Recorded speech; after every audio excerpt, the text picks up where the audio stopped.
Yo, what's good, elevators? It's your boy Elevation, back again with another JBP Elevated, where we break down everything happening on the Joe Budden podcast, on and off the pod. And trust me, today's episode deserves a full breakdown, because there's a lot to unpack.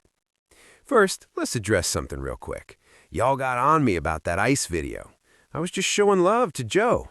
Every time I go hard on the pod, y'all say, yeah, he deserves it. But then when I show love, you're too soft. You need to form a show. You got to do all this extra shit. Man, make up your mind. It's like y'all want me to walk a tightrope every episode. But that's cool. I get it. I thrive in this commentary chaos. All right, let's get into today's episode, titled Company Tardy Policy. As usual, Joe's out here trying to shift blame. He's talking about Mona being late and how we, the audience, need to suck it up and give her grace because she's new, lives far away, yada yada.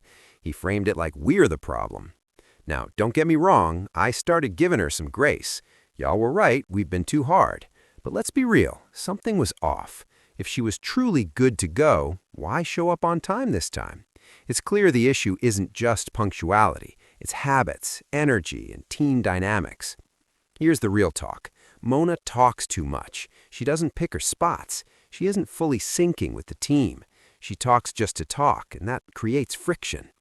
Now, I went back and analyzed her previous episodes, and yeah, you can see why it's challenging for her to acclimate. But Joe clearly noticed it too. Talk time comparison, we're looking at a 50 to 80% difference from when she first started. That's huge, and I'm not complaining, I'm just pointing it out. Props to Mona, though. Last time, she doubled down on the audience comments, ego on full blast, fight mode. But this week, she chose flight over fight. She picked her moments, kept her talking in check, and the episode flowed seamlessly. That's growth. That's strategy. She learned to adapt to the environment rather than letting her ego dictate her every move.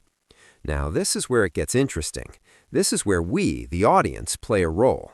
Once Mona quiets down and strategically picks her moments, y'all are going to start complaining. She's not funny anymore. She's not bringing energy like before. That's the paradox of audience influence. What makes you great is often what the audience critiques. What made Mona unique can now be spun as a lack because she's balancing the dynamic Joe set for her.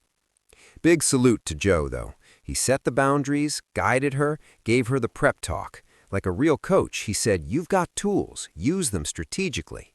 Now let's see if Mona takes it seriously and comes out fire over the next few months. Let's zoom out for a second. Audience influence is real. People were unsubscribing, wallets reflected dissatisfaction, and Joe had to acknowledge it in the episode title. That's no small thing. Attention is being paid. And that's why it matters. Joe's coaching Mona, not just for today, but for future sustainability of the pod. Now, let's talk bigger picture. Some folks say Joe's too rich to care about podcasting anymore. Remember I said 9-10 months ago Joe's head isn't fully in this? Look, he's still putting in work, but maybe not all in. He's hiring, experimenting, testing personalities. Why? He hasn't found the perfect mix yet. Someone who can be the segue artist like Mark, bring energy like Mona or Flip, mash consistently like Ice, and connect personally like Ish. That combination, hard to find. Until then, Joe's got to keep hiring, keep performing, and make it seem like he's fully invested. That's the subtlety we miss if we just watch from the outside. One line that caught my attention, but doesn't deserve a full video, was about a birthday content build and some subtle marriage and responsibility hints. Eyes peeled because Joe's clearly thinking about succession, legacy, and continuity. He's evaluating how to maintain the brand long term, pass it to the next generation, and protect his influence. Now, Mona, today she crushed it. Episode ran smooth, cohesion was solid, Joe set clear boundaries, she respected them, and the pod benefited. But remember, don't let audience pressure dictate her every move. Listen to your boss, listen to your mentors, but maintain your authenticity. That's the balance she's learning. Elevators, I want to hear from y'all. Was Mona better today? Did the episode flow more naturally? Did the team have good cohesion? Drop it all in the comments. I want the full breakdown from y'all. And of course, like, subscribe, hit the bell, and stay notified. Check out the Patreon, too. Rory's ex was on the pod, and there's even more exclusive content you don't want to miss.